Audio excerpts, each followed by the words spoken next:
जय हिंद। चलिए, पिछले अध्याय में हमने कोशिका के बारे में दिया था इंट्रोडक्शन क्लास में आप लोगों को बता दिया था कि कैसे कोशिका का खोज हुआ, कोशिका का खोज किसने किया, और इस कोशिका के बारे में हम लोग अध्ययन किए थे। तो कोशिका के बारे में पहले बेसिक इन्फॉर्मेशन हमने देखा था, इसका प्राचीन नाम था सेला। बाद में इसको अध्ययन करने के आधार पर साइटोलॉजी अध्ययन किया गया। तो साइटोलॉजी शब्द के बारे में बताया था, अर्टविंग नामक वैज्ञानिक ने दिया। इसके बाद हमने अध्ययन किया था कि इसकी डिस्कवरी किसने की, यानी खोज की बात जब भी करता है तो डिस्कवरी में रॉबर्ट हुक नामक वैज्ञानिक ने डिस्कवरी किया था। और डिस्कवरी करने के साथ साथ इन्होंने बताया था कि जितने सेल थे वो सेल हमारे होते हैं मधुमक्खी के छत्ते के समान दिखाई देते हैं। और बाद आए थे एंटोनियो लिवेनहाक ने हमको दिया था सजीव कोशिका के बारे में खोज करके दिया। और सजीव कोशिका का जब खोज हुआ तो उसमें उन्होंने बैक्टीरिया पे सबसे पहले अध्ययन किया था। और बैक्टीरिया को उन्होंने अध्ययन किया तो अध्ययन करने के पश्चात उन्होंने पाया था कि इस बैक्टीरिया जो होता है यूनिसेलुलर था और साथ में लिविंग था। तो लिविंग कोशिका के बारे में खोज पूछता है किसने किया, तो लिविंग कोशिका का खोज सबसे पहले एंटोनियो लिवेनहाक ने किया।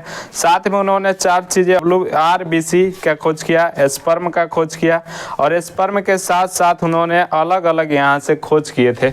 और एंटोनियो लिवेनहाक के यहाँ से खोज करने के पश्चात आगे हम लोग आज देखेंगे, उसमें कुछ की पॉइंट वगैरह हमने देखे थे, जिसमें सबसे बड़ी सेल, सबसे छोटी सेल, इन सब के बारे में देख लिए थे।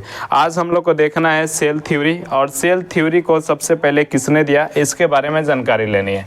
तो सेल थ्योरी को सबसे पहले एक वैज्ञानिक आएंगे 1824 ईस्वी में। 1824 ईस्वी में आएंगे, जिनका नाम है डुट्रोचेट नामक वैज्ञानिक आएंगे। 1824 में एक डुट्रोचेट नामक वैज्ञानिक आएंगे।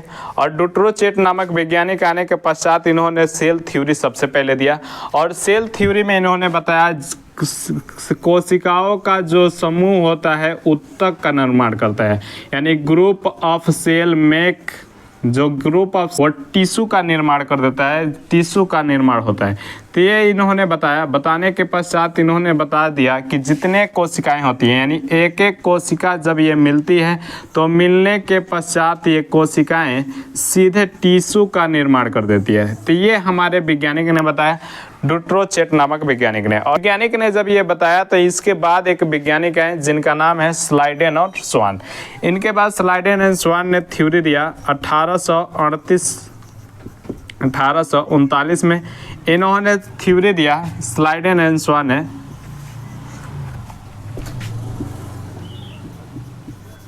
स्लाइडेन एंड स्वान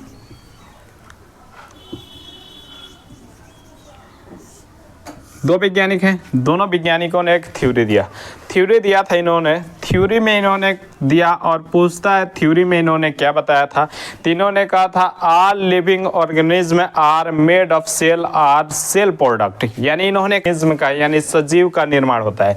सेल जितने रहेंगे उस सेल से ही इसके हम देखते हैं तो पूरे सजीवों का निर्माण होता है, अथवा उनके प्रोडक्ट से निर्माण होता है। तो इन्होंने जब बताया तो उन्होंने कहा था all the organism, all the living organism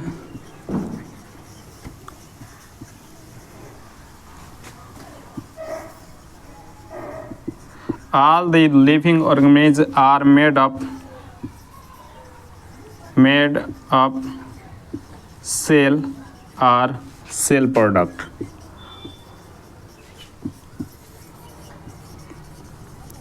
इन्होंने यह थ्योरी दिया, कहा जितने भी हमारे सजीव हैं उनका जो निर्माण होता है वो सभी सेल से मिलकर बने होते हैं, अथवा वो सेल के प्रोडक्ट होते हैं। आखिर इन्होंने बताया क्या, तो इन्होंने बताया कि सबसे पहले इन्होंने लिया, जब भी एक सेल होती है तो सेल मिलने के पश्चात जब भी देखते हैं तो इसमें सबसे बड़ी सेल और सबसे छोटी सेल को बताया था। सबसे बड़ी सेल के बारे में बताया था फीमेल गैमेट में पाया जाता है, यानी फीमेल गैमेट जो पाया जाता है उसको ओवा या ओवम, ये ओवा या ओवम को लेते हैं। साथ में उसमें हम जब भी चलते हैं तो मेल गैमेट, यानी मेल गैमेट हम स्पर्म को देखते हैं। स्पर्म जो होता है दोनों मिलते हैं और मिलने के बाद इनमें फर्टिलाइजेशन होता है, यानी कोशिका विभाजन होगा। सेल डिवीजन होने के पश्चात ये कोशिकाओं का निर्माण करते हैं। जैसे एक कोशिका होती है और इन कोशिकाओं के साथ जाने के पश्चात देखेंगे तो इनमें डिवीजन होगा, और डिवीजन होने के बाद ये अलग अलग कोशिकाओं की निर्माण करेंगे। ऐसे जब कोशिकाओं का निर्माण हो जाता है तो इससे हमारा बनता है टिश्यू।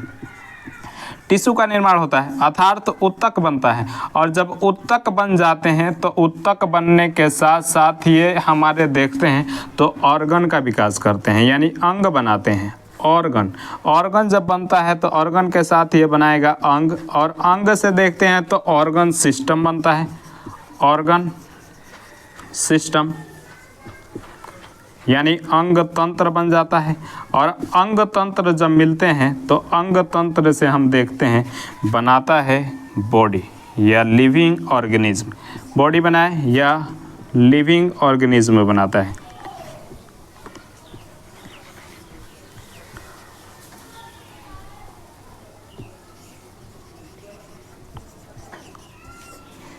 इन्होंने देखो क्या बताया, स्लाइडेन और श्यान ने क्या बताया। सबसे पहले एक सेल होता है और सेल में सबसे बड़ी और छोटी सेल को लेते हैं और साथ में स्पर्म, दोनों एक दूसरे से फर्टिलाइजेशन की अभिक्रिया करते हैं। और जब फर्टिलाइजेशन की अभिक्रिया होती है तो इससे कोशिका विभाजन होता है। दोनों के मिलने से जब कोशिका विभाजन हो जाते हैं तो एक कोशिकाएं से अनेक कोशिकाएं बनती हैं, और जब यही कोशिकाओं का ग्रुप मिल जाता है तो टिश्यू का निर्माण कर देता है, यानी उत्तक का निर्माण करता है। और जैसे ही उत्तक का निर्माण होता है उसके साथ हमारे ऑर्गन का निर्माण हो जाता है, यानी अंग बन जाता है। और जब अंग बनता है तो एक एक अंग मिलते हैं, अंग मिलने के बाद ऑर्गन सिस्टम का निर्माण कर देते हैं। और ऑर्गन सिस्टम जब अंग तंत्र बन जाता है तो पूरे अंग तंत्र जैसे ही बनेंगे वैसे बॉडी या शरीर के लिविंग ऑर्गेनिज्म का निर्माण कर देते हैं, पूरे बॉडी बन जाती है। जिस प्रकार हम लोग देखेंगे घर को बनाने के लिए हम सबसे पहले एक एक ईंट लेते हैं, और ईंट को जब हम जोड़ते हैं तो जोड़ने के पश्चात एक एक ईंट बनती है। ईंट के साथ निर्माण हो जाता है दीवार का,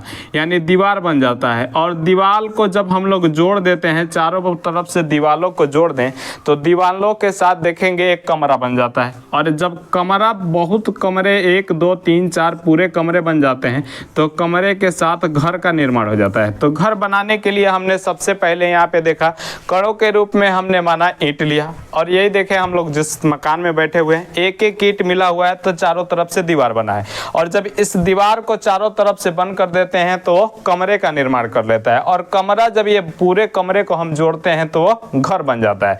और घर बन जाता है ठीक उसी प्रकार स्लाइडेन और स्वान ने ये थ्योरी बताया। और थ्योरी में उन्होंने कहा था कि जब भी मेल और फीमेल गैमेट मिलते हैं तो मिलने के बाद फर्टिलाइजेशन होती है और सेल डिवीजन के पश्चात अलग अलग सेल बनते हैं। सेल डिवीजन का जब होता है तो उसके बाद टिश्यू बन जाते हैं, और टिश्यू के साथ ऑर्गन, ऑर्गन से ऑर्गन सिस्टम, और ऑर्गन सिस्टम से यहाँ से बन जाते हैं अंग तंत्र। यानी इन्होंने थ्योरी दिया, और थ्योरी इन्हीं का सबसे ज्यादा प्रचलित है, स्लाइडेन और स्वान का। मोस्ट इंपोर्टेंट है, स्टार लगा के इसको रखेंगे। और इसीलिए इन्हें हम कहते हैं फादर ऑफ सेल थ्योरी। पूछेगा फादर ऑफ सेल थ्योरी किसे कहते हैं, तो फादर ऑफ सेल थ्योरी जब भी पूछेगा तो स्लाइडेन और स्वान को कहते हैं। यानी सेल कोशिका सिद्धांत के जनक पूछता है, कोशिका सिद्धांत के जनक या पिता की जब भी बात करेगा तो स्लाइडेन और स्वान। तो स्लाइडेन और स्वान कोशिका सिद्धांत के जनक कहे जाते हैं और सबसे ज़्यादा इनका ही विकसित है। इसके बाद एक वैज्ञानिक है जिनका नाम है रॉबर्ट बिरचू, वो सिद्धांत देंगे। तो इनके सिद्धांत को देखेंगे रॉबर्ट बिरचू ने क्या कहा। तो रॉबर्ट बिरचू को देखते हैं, एक और वैज्ञानिक आएंगे, इनके बाद वो थ्योरी देंगे। थ्योरी के साथ साथ उनको देखते हैं रॉबर्ट बिरचू क्या कहते हैं, तो उनके बारे में हम देखेंगे। तो रॉबर्ट बिरचू की थ्योरी देखते हैं। 3 वैज्ञानिकों का हमने 4 वैज्ञानिक, स्लाइडेन और स्वान अलग अलग हैं। इसमें से अगर पूछता है कि एनिमल के बारे में सिद्धांत किसने दिया था तो स्लाइडेन ने, और जब भी प्लांट के बारे में पूछेगा तो उसने स्वान ने। अलग अलग दोनों का थ्योरी है। एक प्लांट के लिए खास करके उसमें डिफिनेशन कहाँ चेंज हो जाएगा, जहाँ पे ऑर्गन सिस्टम है वहाँ पे प्लांट का निर्माण हो जाएगा, तो हमारा हो जाएगा स्वान का थ्योरी। सेम एक ही थ्योरी है, लिविंग ऑर्गेनिज्म उसे भी कहते हैं, यानी सजीव का निर्माण हो जाता है। तो पेड़ पौधों की गणना हम हमेशा सजीव में करते हैं, ना कि निर्जीव में। 16वीं शताब्दी से पहले हम लोग उसको निर्जीव गिनते थे, लेकिन उसको बाद में हमने इंट्रोडक्शन क्लास में साइंस का बताया था कि हमने किस तरह उसको अध्ययन किया, और अध्ययन करने के बाद उसको हमने देखा कि वो सांस वगैरह लेते हैं, और उसके बाद से हम देखे उसको तो लिविंग के कैटेगरी में रखा जाने लगा पेड़ पौधों को भी। अब हम देखेंगे रॉबर्ट बिरचू को। रॉबर्ट बिरचू ने इन्होंने क्या कहा, तो इन्होंने अपना सिद्धांत जो दिया है वो टोटली सिद्धांत इन्होंने लैटिन भाषा में दिया, जिसको कहे इन्होंने कहा था लैटिन भाषा में ओमनी सेलुला सेलुला ई सेलुला। इन्होंने ये थ्योरी दिया ओमनी सेलुला ई सेलुला। ओमनी का मतलब जो होता है लैटिन भाषा में बना है। ओमनी को अगर इंग्लिश में हम करेंगे तो ये होता है pre exacting. Pre exacting, pre exacting. सेलुला का मतलब होता है सेल। ई से हम देखेंगे टू, सेलुला का मतलब पुनः सेल। प्री एग्जैक्टिंग का मतलब होता है प्राचीन या पुरानी, प्राचीन या पुरानी। सेल का मतलब कोशिका।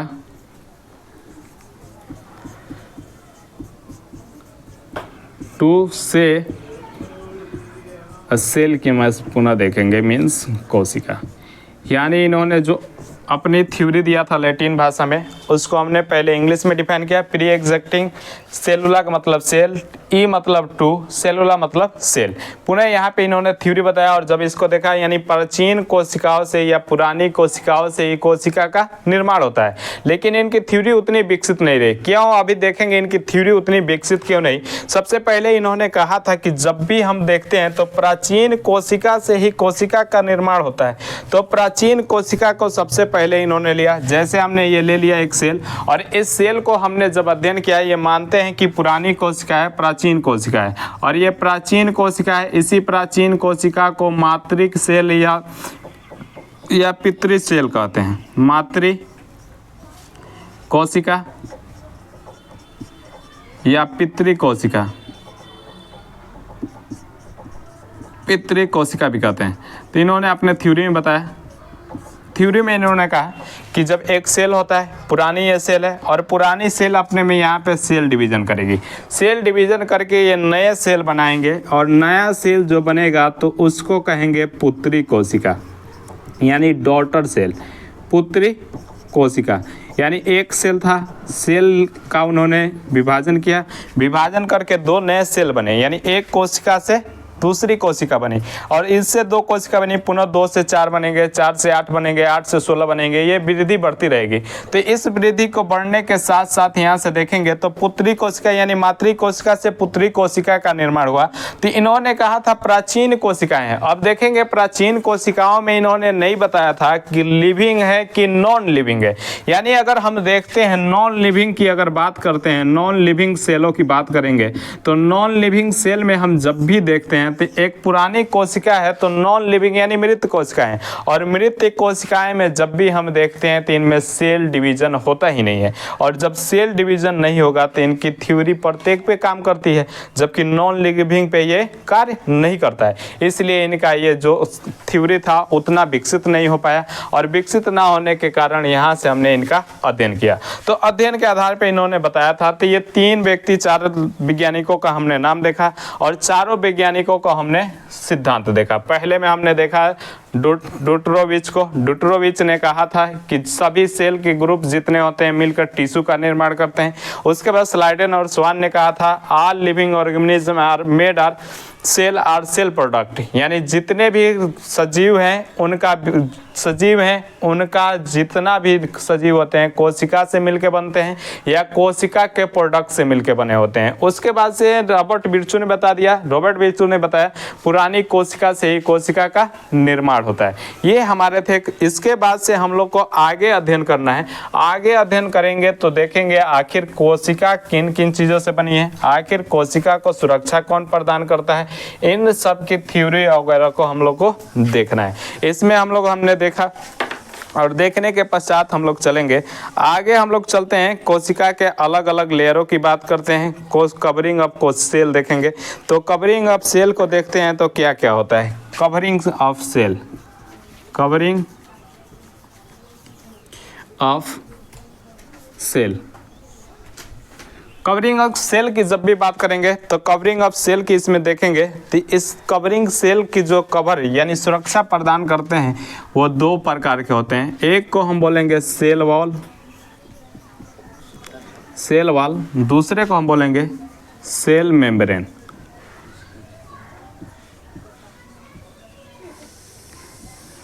कोशिका झिल्ली और कोशिका भित्ति, कोशिका भित्ति, दूसरे को हम कहेंगे कोशिका झिल्ली, कोशिका झिल्ली। ये दो चीज़ों को देखना है। सबसे पहले हम लोग देखते हैं कोशिका भित्ति क्या होती है और कोशिका भित्ति इसमें कार्य क्या करती है। तो सबसे पहले देखते हैं कोशिका भित्ति का कार्य क्या होता है।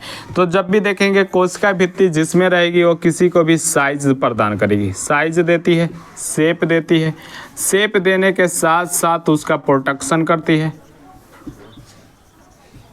प्रोटेक्शन करेगी, फिर इसका स्ट्रक्चर बनाएगी, यानी साइज आकार देगी, आकार, आकृति, सुरक्षा और संरचना। अब देखेंगे सेल वॉल। सेल वॉल को हमने देखा, सबसे पहले ये हमारे लिए क्या काम करती हैं। तो देखेंगे साइज बनाती है, शेप बनाएगी, साथ में प्रोटेक्शन देती है, साथ में स्ट्रक्चर का निर्माण करती है। अगर यही सेल वॉल को हम लोग देखते हैं तो सेल वॉल को जब भी हम देखेंगे अगर ये नहीं रहेगा तो उसकी निश्चित संरचना नहीं हो पाएगी, उसका शेप नहीं बन पाएगा जैसे हम लोग देखते हैं, और उसकी सुरक्षा नहीं हो पाती है। जैसे हम लोग बात करते हैं अगर इसकी एग्जाम्पल के रूप में तो देखेंगे प्लांट वगैरह हैं, इसकी सुरक्षा कैसे प्रदान करते हैं। जैसे हम लोग जितने भी देखते हैं प्लांट, पेड़ पौधे जितने भी आते हैं उनमें प्रोटेक्शन का ये कार्य कैसे करती है। जैसे तो देखेंगे यहाँ पे बहुत छोटे छोटे घास होते हैं और घासों पे हम जब भी चलते हैं तो दरकच के वहीं पे चलते हैं, और दरकच के चलेंगे उसको एकदम लसार वगैरह देंगे। कौन होशियार रहता है तो वहीं पे लौटा जाता है। जैसे पियक्कड़ सियक्कड़ को देखिए, पियो लेंगे, पीने के बाद उसी पे सोच आ जाएंगे, और उसको देखेंगे तो उसको नुकसान पहुंचाने का प्रोटेक्शन का कार्य उस समय कौन कर रहा है, सेल वॉल। आप देखेंगे उस पे पी के वो लौटाया है, उसके बाद से घूम रहा है उसी पर, और घूमने के साथ साथ देखते हैं तो इनकी सुरक्षा प्रदान करने के लिए उस पे लगी रहती है सेल वॉल। जितने भी प्लांट हैं उसमें सब के सब में हमारे सेल वॉल होते हैं। साथ में उसकी संरचना भी देते हैं, किस आकार की उन्हें बनाना है, आकृति कैसी देनी है। जैसे अलग अलग प्लांट का देखेंगे अलग अलग आकार का होते हैं। जैसे हम लोग ताड़ का देखें, उसका आकार है कि वो लंबा होगा, और लंबा होने के साथ साथ तो उसमें बहुत देखेंगे ज़्यादा टहनियाँ वगैरह निकलती है। उसी तरह आम, लीची वगैरह की इसकी देखते हैं तो इसकी संरचना और आकार अलग अलग होती हैं। तो सबको आकार देने का भाई ये काम करेगा। साथ में ये साइज का भी डिपेंड करता है। जैसे अभी आपको बताया ताड़ के जितने पेड़ होते हैं लंबे होते हैं, अगर ये सेल वॉल नहीं रहेगा तो ताड़ के पेड़ में ज्यादा उसकी लंबाई का, आकृति का निर्धारण नहीं कर पाएंगे। तो कोशिका भित्ति होती है तो उसके आकार का भी निर्धारण करती है, साथ में उसको कैसी संरचना देनी है उसके बारे में भी ये बताता है। तो इन सारे चीजों को हमने देखा। देखने के पश्चात आगे जब हम चलते हैं तो इसके देखते हैं तो इसकी डिस्कवरी किसने किया था, बताया था किसने। तो डिस्कवरी की बात करेंगे। डिस्कवरी सबसे पहले इसके बारे में बताया किसने, तो डिस्कवरी किए थे रॉबर्ट हुक नामक वैज्ञानिक ने। रॉबर्ट हुक ने उसी टाइम इन्होंने बता दिया था। रॉबर्ट हुक ने ही सेल वॉल के बारे में बता दिया था। और रॉबर्ट हुक ने जब देखे थे तो यहाँ पे उन्होंने बताया था, डिस्कवरी करके बता दिया था सेल वॉल के बारे में। और सेल वॉल के बारे में हम जब भी देखेंगे तो ये किन किन में पाए जाते हैं इसके बारे में देखते हैं। तो सबसे पहले हम लोग चलेंगे तो ये देखते हैं प्लांट में पाए गए, और प्लांट में पाए जाते हैं। प्लांट में देखेंगे, प्लांट में जितने होते हैं सब के सभी में ये सेल वॉल पाए जाते हैं। और प्लांट में सेल वॉल पाए जाने के साथ साथ हम देखेंगे कि ये किसकी बनी होती है और क्या होता है, तो इनके हमें देखना है। तो सेल वॉल आखिर बने किसके रहते हैं, प्लांट में। तो प्लांट की बात करते हैं, सेल वॉल बना किसका रहता है, तो सेलुलोज का बना रहता है। सेलुलोज, इंग्लिश हिंदी सेम है। Cellulose plus hemicellulose, hemicellulose, दो चीज़ों से ये मिलके बना हुआ है। यानी जब भी कहेंगे प्लांट में हम लोग बात करेंगे प्लांट में किन किन चीज़ों से मिलकर बना हुआ है, इस सेल वॉल किससे मिलकर बना है, तो सेलुलोज और हेमी सेलुलोज से मिलकर बना हुआ है।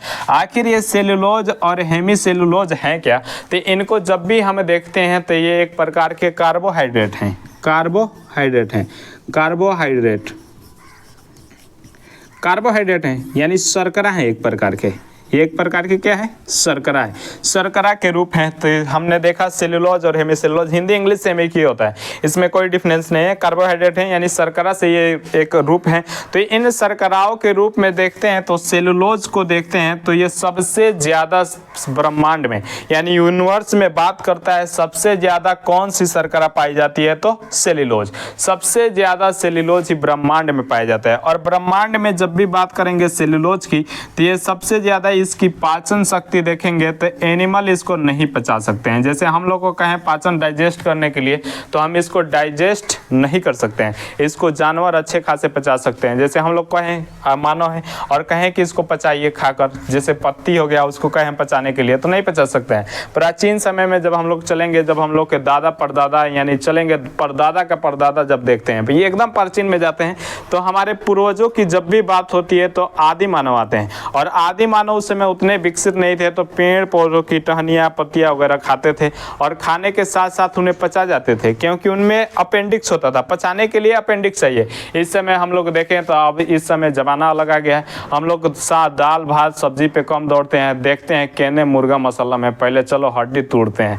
तो सबसे पहले ऐसे देंगे, ब्याह शादी में तो और ही है, ब्याह शादी में जाते हैं अगर सादा खाना एक बगल बना हो, सादा खाना बना हो और एक बगल देखो रंगीन बना हो, यानी रंगीन के साथ साथ इधर मांस मछली हो और साथ में पीने के लिए कुछ हो, रंगीला मौसम हो एकदम, तो सबसे ज़्यादा लोग किधर दौड़ेंगे? रंगीने की तरफ जाएंगे, कहेंगे रंगीला मौसम की तरफ चलते हैं। इधर जाएंगे आपको मुर्गी मिलेगा, मुर्गा मिलेगा, मुर्गा मिलता है कि मुर्गी है तो मालूम नहीं है क्योंकि उसको बना दिए हैं, आज इसको खाएंगे, साथ में इधर पीने वाले जाएंगे। और सादा खाना जिन्हें बनाया है एकदम नॉर्मल दाल भात सब्जी बन गया है, उधर आप लोग नहीं जाएंगे और खाने पे इस पे कम चॉइस लोग देते हैं। आज देखो साग बना दिया जाए, एक तरफ मुर्गा रख दिया जाए, आप लोग को भी कहा जाए खाने के लिए, किसको खाएंगे? सबसे पहले चलेंगे मांसाहारी करते हैं। तो जमाना चला गया और धीरे धीरे जब जमाना हटा तो हम लोग सादे भोजन को कम करने लगे और ये पत्तियाँ वत्तियाँ खाना कम कर दिए, तो हमसे अपेंडिक्स धीरे धीरे ख़त्म हो गया। कुछ मात्रा में अपेंडिक्स होता है, ऐसा नहीं है कि नहीं है, इसीलिए हम लोग हल्की फुल्की कोई भी सेलुलोज को खाते हैं तो पचा लेते हैं। तो ये हमने देख लिया, तो ये पाचन शक्ति हमारा हुई। और इन पाचन शक्ति के हिसाब से हम लोग देखेंगे तो सेलुलोज सबसे ज़्यादा ब्रह्मांड में पाए जाने वाला चीज़ है। जैसे आप लोग अभी पढ़ रहे हैं और कापी को जिसको लेकर बैठे हुए हैं वो कापी भी सेलुलोज की बनी हुई है। आपने कपड़ा जो वस्त्र पहना है वो भी सेलुलोज का बना हुआ है, क्योंकि ये भी क्या है, एक प्रकार का कपास है और कपास पौधों से प्राप्त किया जाता है। तो इसमें हमने देखा तो ये भी सेलुलोज का बना हुआ है। तो जितने सारी चीज़ों को हम देख रहे हैं वो सारी अधिकांशतः चीज़ें हमारी सेलुलोज की बनी है। जैसे बेंच पे हम बैठे हैं वो भी है क्या है, सेलुलोज। तो सेलुलोज को देखें ये प्लांट में पाया गया, तो प्लांट वगैरह को हमने देखा तो ये सेलुलोज का बना होता है। उसके बाद हम लिखेंगे और किस में सेल वाल पाया जाता है, तो सेल वाल और किस में पाया जाएगा तो उसका अध्ययन करते हैं कि किन किन चीज़ों में और पाया जाएगा। हमने प्लांट को देख लिया, साथ में प्लांट के साथ साथ ये बैक्टीरिया में भी पाया जाएगा, बैक्टीरिया में पाया जाएगा।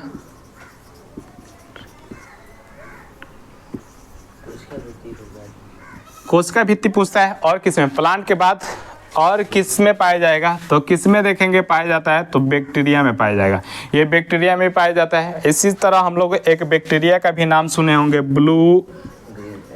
ब्लू ग्रीन एल्गी,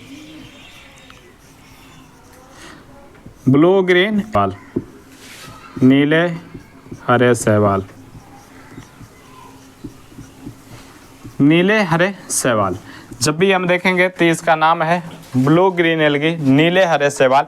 इसको शॉर्ट फॉर्म में हम BGA भी बोलते हैं, BGA भी, तो BGA भी बोलते हैं। लेकिन ये देखेंगे इसका नाम भले नीले हरे शैवाल है लेकिन ये एक शैवाल नहीं है, ये एक प्रकार का बैक्टीरिया है जिसको दूसरा नाम साइनोबैक्टीरिया भी है, साइनोबैक्टीरिया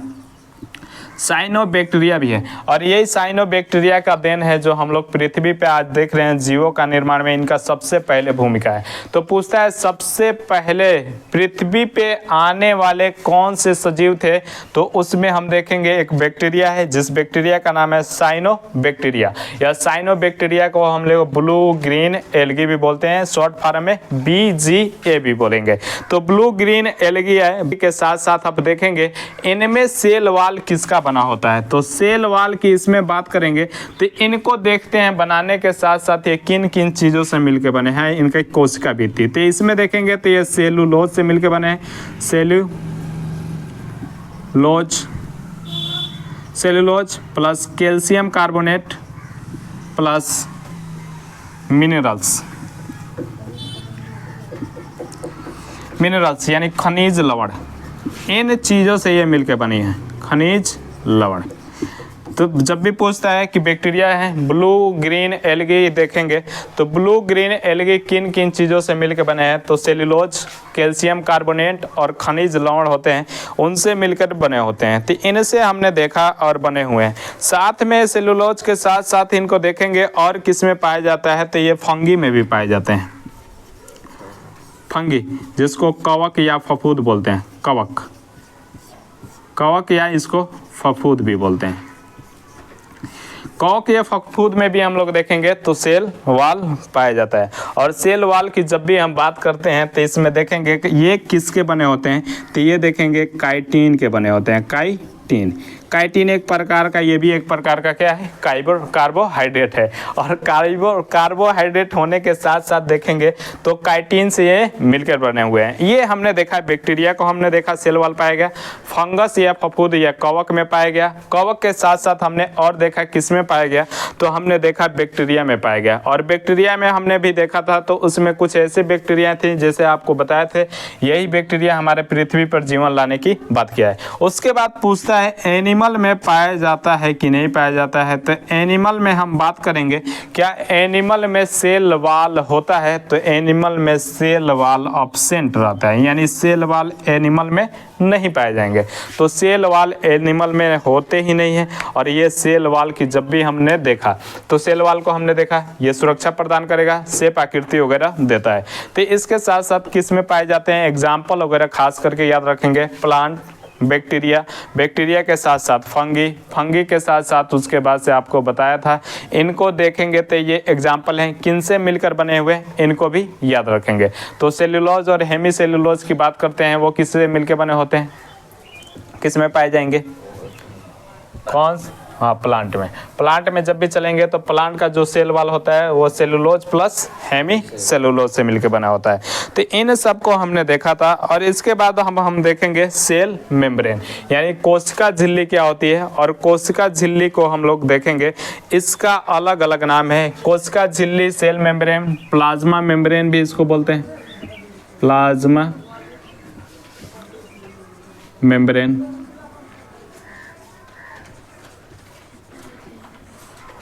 कोशिका झिल्ली, प्लाज्मा, इसको इंग्लिश में सेल मेम्ब्रेन, प्लाज्मा मेम्ब्रेन के साथ साथ इसको देखते हैं प्लाज्मा लेमा भी बोलते हैं इसको। एक और भी नाम है इसका जिसको कहेंगे प्लाज्मा लेमा।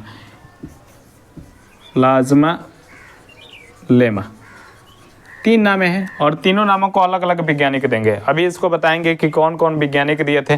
तो इनको हमने देखा कोशिका झिल्ली। अब कोशिका झिल्ली हमारे शरीर में करता क्या है, ये हमारे शरीर में रहेगा, से कोशिका में रहेगा, तो इसकी सुरक्षा प्रदान करता है। पहले तो हमने देखा था तो उसमें भी हमने देखा, तो इसमें भी हम देखेंगे। तो कोशिका झिल्ली की बात करता है, क्या करता है, तो सबसे पहले ये प्रोटेक्शन देगा। किसको देगा, तो सेल को देगा और कोशिकांगों को। सेल के अंदर जितने कोशिकांग होते हैं सब में ये क्या देता है, तो उनका प्रोटेक्शन करता है, यानी उनकी सुरक्षा प्रदान करता है। और सुरक्षा प्रदान करने के साथ साथ ही इसका जब आवरण देखते हैं, जैसे हमने देखा ये कोशिका है और कोशिका के बाहर एक आवरण रहता है, अतिरिक्त परत चढ़ी रहती है, उसी को हम लोग कहते हैं कि ये सेल मेम्ब्रेन है। और सेल मेम्ब्रेन जैसे होता है, ये क्या करता है और क्या इसका कार्य है, तो इसको देखेंगे। तो पहले इसकी संरचना हम देखते हैं, तो अर्धपरागम्य झिल्ली की तरह होता है, अर्धपरागम्य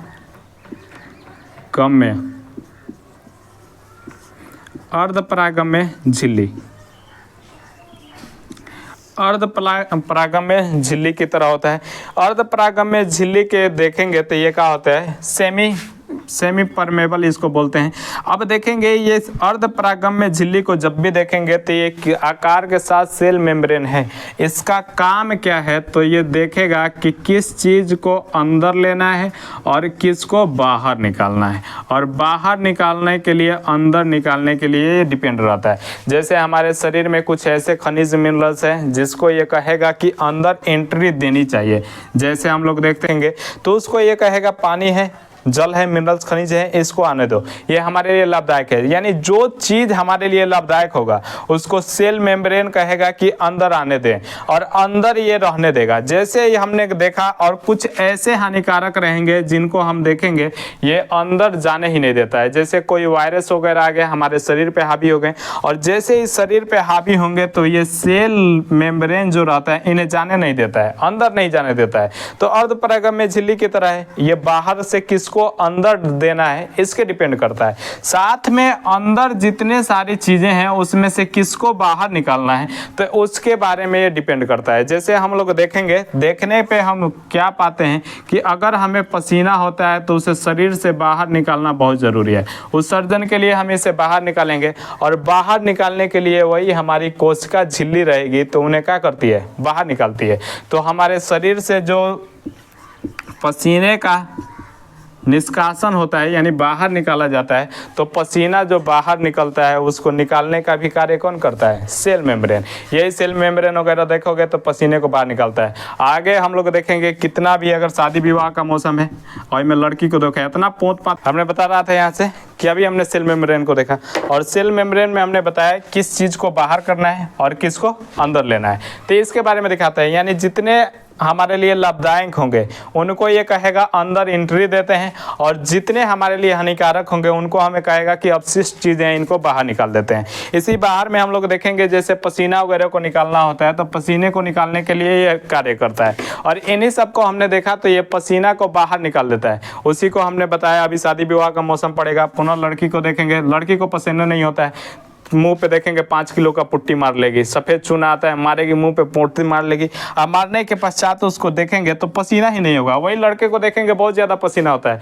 उसकी बहन का शादी पड़ा हुआ है, 2-3 दिन तक नहाए हुए हो गया है, उसका देह भक भक बसा रहा होगा, फिर भी वो काम कर रहा है, दिन भर काम में लगा हुआ है और उसको टेंशन नहीं है शरीर पे कितना धूल कंकड़ क्या पड़े हैं, उसको टेंशन नहीं है। लेकिन लड़की का अलग है, लड़की उतने देर में शादी होगा 3-4 को कपड़ा बदल लेगी, हल्दी में अलग कपड़ा, शादी के बाद होगा उसका अलग कपड़ा, विदाई के टाइम अलग कपड़ा, हर चीज में अलग कपड़ा। और इसको देखो पसीना, गर्मी के दिन में पसीना नहीं हो रहा है, यानी पूरा सेल मेम्ब्रेन का क्या कर दी, धजिया उड़ा दी, इसमें उनका कोई सहभागिता नहीं। कोशिका झिल्ली कह रहा है कि हम देखेंगे जितने पसीना है अपशिष्ट पदार्थ हैं सबको हम बाहर निकालने का कार्य करेंगे, यानी पसीने को बाहर निकाल रहा है लेकिन इनको पसीना ही नहीं हो रहा है। उसी तरह हम लोग देखेंगे ठंडी में इनको ठंडी भी नहीं लगता है। जब दिसंबर जनवरी का महीना रहेगा, और दिसंबर जनवरी का जब महीना रहेगा तो उस समय देखेंगे लड़का रहेगा 4-5 गो स्वेटर पहनता है, अंदर इनर पहनेगा, ऊपर से जैकेट गांथ लेगा, और गांथने के साथ टोपी मोफलर लगाएगा, जूता मोजा पहन के तब काम करता रहता है। और उस समय लड़की को देखोगे तो लहरा के चलेगी, ना जैकेट ना स्वेटर कुछ नहीं पहनेगी, लहरा के चले गया, तब कहेगी इस साल ठंडी नहीं पड़ रहा है। बकलोली के ना गर्मी में गर्मी लगता है, ना ठंडी को ठंडी में ठंडी लगता है, कुछ इनको लगता ही नहीं है। तो इस सब पूरा थ्योरी का ही पूरा इन्होंने मजाक बना दिया। इस प्रकार हमने देखा तो इसका कार्य ही हमारा सेल मेम्ब्रेन का कि अपशिष्ट चीज़ों को क्या करे, बाहर निकाल दे। तो अपशिष्ट चीज़ों को बाहर निकालने के लिए ये कार्य करता है। अब देखते हैं इसको प्रोटेक्शन कौन देता है। तो प्रोटेक्शन देने का जब भी हम कार्य करते हैं तो फास्फोलिपिड होता है जो इसको प्रोटेक्शन देता है। और फास्फोलिपिड जो ये सेल मेम्ब्रेन बने होते हैं वो मेनली होते हैं फास्फोलिपिड से, फास्फोलिपिड होते हैं। ये फास्फोलिपिड जो होता है इसको बने होते हैं, और फास्फोलिपिड को हम लोग देखते हैं आखिर ये बनता किस पे है। तो फास्फोलिपिड को हम लोग देखते हैं फास्फोरस प्लस ये फैट से मिलकर बना होता है, फास्फोरस और फैट से मिलकर बने होते हैं। और यही फास्फोरस और फैट देखेंगे तो इसमें भूमिका होती है प्रोटीन की भी, यानी इसमें प्रोटीन की भी भूमिका चाहिए। प्रोटीन रहेगा, प्रोटीन के साथ ये मिलेंगे तो मिलने के साथ इनका निर्माण होता है, और निर्माण होने के साथ साथ इसकी संरचना आकार के बारे में बताते हैं। और आकार के बारे में ये बताते हैं, इनके बारे में आकार पूछता है कितना होता है, इनका थिकनेस क्या होगा। तो थिकनेस के बारे में जब भी हम बात करते हैं तो 75 एंगस्ट्रॉन इनका थिकनेस होता है। एंगस्ट्रॉन में जब भी बात करेंगे तो 75 एंगस्ट्रॉन होता है, जबकि इसको नैनोमीटर में कहेगा तो 7.5 नैनोमीटर एनएम, नैनोमीटर में बात करता है तो 7.5 नैनोमीटर। एंगस्ट्रॉन में बात करेगा तो 75 एंगस्ट्रॉन, 75 एंगस्ट्रॉन। जबकि इसको माइक्रो में बात करता है तो बताते हैं 0.75 माइक्रो मीटर। मीटर में इस तरह हमने बात किया, माइक्रोमीटर में तो 0.75 माइक्रोमीटर ये इनकी थिकनेस है, यानी इनकी ये क्या है, मोटाई है। तो मोटाई की बात करता है तो मोटाई वाला ये याद रखेंगे, कंपटीशन में बहुत ज़्यादा पूछता है। और फास्फोलिपिड से मिलकर बने होते हैं, अधिकांशतः आपको किताबों में मिलते हैं कि प्रोटीन का बना होता है। ये प्रोटीन बनते किनसे, फास्फोलिपिड और फैट मिलते हैं, और फैट के साथ साथ ये प्रोटीन रहता है। तो इन सब के मिलने के साथ साथ हम देखते हैं तो सेल मेम्ब्रेन बनता है। यही सेल मेम्ब्रेन आगे चलेंगे तो ये क्या होता है, संरचना क्या होता है। तो इन संरचनाओं को हमने देख लिया किस तरह पाया गया। इसके बारे में एक थ्योरी दी गई है, उस थ्योरी को देखेंगे और थ्योरी के बारे में ये बताया गया है जो आपको नीट पेपर में भी पूछा था। तो उसको हम देखते हैं कि थ्योरी में इन्होंने क्या था। तो कोशिका झिल्ली की हम लोग देखेंगे थ्योरी, स्ट्रक्चर, मॉडल एक दिया गया था। तो मॉडल को हम लोग देखेंगे, इसको हम मॉडल को क्या बोलते हैं, स्ट्रक्चर के बारे में एक मॉडल दिया गया। मॉडल को हम लोग देखेंगे तो मॉडल को प्रस्तुत किया था, साइंटिस्ट का नाम था निकोलसन नामक एक वैज्ञानिक है जिन्होंने इस मॉडल को दिया। निकोलसन नामक एक वैज्ञानिक है जो आएंगे और सेल मेम्ब्रेन के बारे में इन्होंने बताया था। फोलिड मोसिक मॉडल इन्होंने दिया था, फोलिड मोसिक मॉडल। तो सेल मेम्ब्रेन के बारे में पूछता है कि इसके बारे में इन्होंने किसने बताया।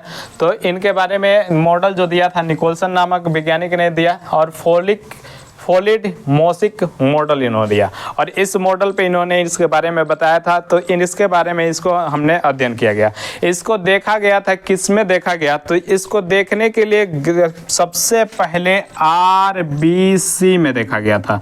तो RBC में सबसे पहले इसको ऑब्जर्व किया गया। ऑब्जर्व करना मतलब इसको देखा किस में गया था, तो ऑब्जर्व सबसे पहले इसको RBC में देखा गया था, जिसको देखा था ग्रेंडल नामक वैज्ञानिक है।